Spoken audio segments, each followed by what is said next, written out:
Avant-dernière formule avec la proba conditionnelle, ce qu'on appelle la formule de Bayes. Quel est l'intérêt de cette formule? Elle vous permet d'inverser l'événement par rapport auquel vous faites le sachant. Donc, si vous avez deux événements dont les probabilités sont strictement positives, sinon on ne peut pas faire de proba conditionnelle, je vous le rappelle, la proba de A sachant B est égale à la proba de B sachant A fois P de A sur P de B. Quel est l'intérêt de cette formule? C'est vraiment que peut-être, en fait, cette probabilité-là, c'est-à-dire sachant l'événement A, c'est plus facile à calculer que sachant l'événement B. Alors, pour le démontrer, on part de P de A sachant B. Par la définition, c'est P de A inter B sur P de B. Et de nouveau par la définition, P de A inter B, vous pouvez le remplacer par P de B sachant A fois P de A. Donc, on retrouve la formule. On va l'appliquer dans l'exemple 9. On cherche à savoir quelle est la probabilité d'avoir une boule blanche au premier tirage, sachant que la deuxième est noire.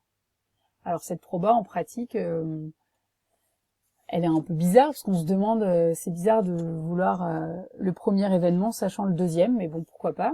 Donc on utilise la formule de Bayes, ça fait donc proba de A2 bar sachant A1, et celle-là, elle est facile à compter, fois P de A1 sur P de A2 bar.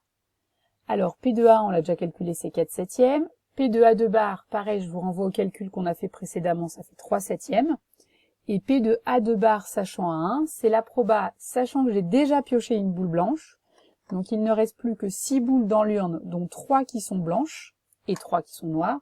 Donc, la proba de piocher une boule noire, dans ce cas-là, c'est 3 sixièmes. On trouve donc finalement 2 tiers.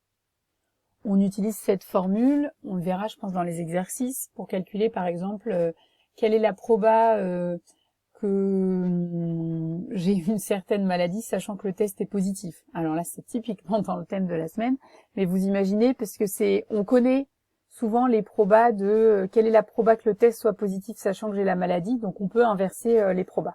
On verra dans la feuille d'exo si j'ai poussé jusqu'à mettre ce genre d'exercice.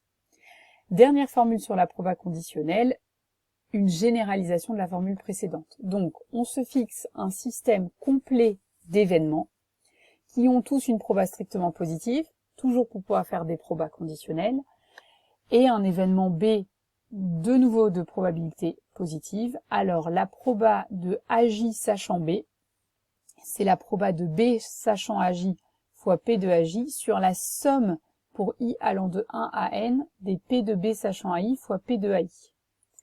D'où vient cette formule? On se fixe J compris entre 1 et n, on commence par le théorème 8. La proba de AJ sachant B, c'est la proba de B sachant AJ fois P de AJ sur P de B. Mais P de B, puisque A1 n est un système complet d'événements, c'est la somme pour I allant de 1 à n des P de B sachant AI fois P de AI. Donc on remplace et on obtient bien la formule souhaitée. Comment est-ce qu'on peut voir cette formule? En fait, vous avez au numérateur un des termes de la somme qui est au dénominateur, celui pour I égale J. Donc souvent, ces probas, elles sont plus faciles à calculer que celles-ci, donc ça nous permet quand même de l'obtenir.